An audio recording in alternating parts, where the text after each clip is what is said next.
Okay, in this example, we're going to evaluate using u substitution part A, the integral, indefinite integral, of x squared plus 1 quantity squared, and then 2x dx. So after a little bit of practice, and by a little bit of practice, I mean after you practiced about 50 u substitutions, you got a little bit good at it, right? And what was a common thing, or a common way of deciding what u is? It didn't always work. It's kind of a guideline more than a rule, right? Right, but how do we often identify what we're going to call u? The guy inside the grouping symbols, right? So the guy that you're, the expression, in other words, that you're bringing to some power, the guy underneath some sort of radical. So if it's an exponential function, the guy in the exponent, right? You often let those quantities equal u, and that's exactly what we're going to do here. We're going to let u equal x squared plus 1 here.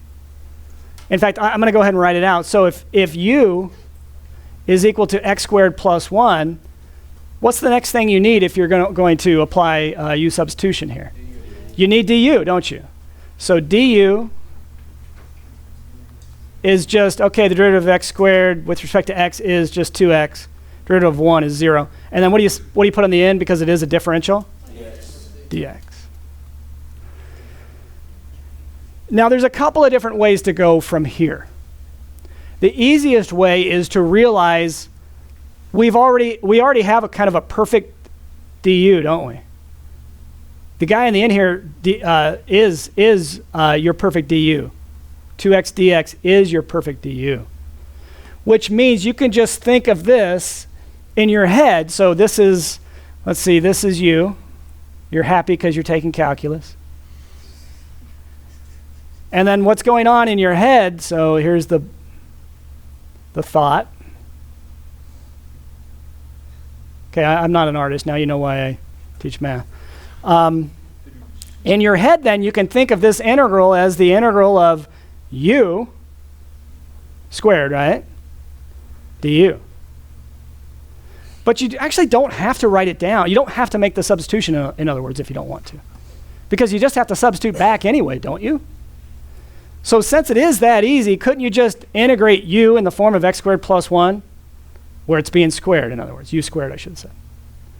So, okay, what's the integral of u squared? You add 1 to the exponent first and then divide by the new exponent, so it's u to the 3 over 3, right?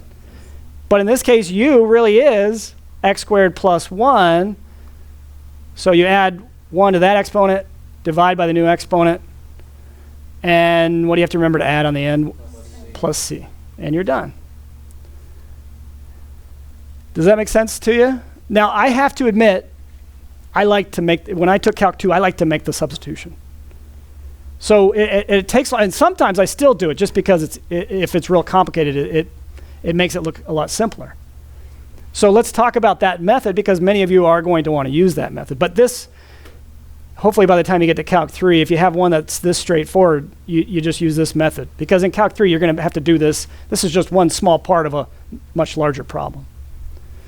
Okay, so what would the other way of doing it be if you actually make the substitution? Well, I mean, it's pretty clear here, I think, that it just becomes integral u squared, and then 2x dx is du, so just du, right? And then, of course, you integrate, and then substitute back.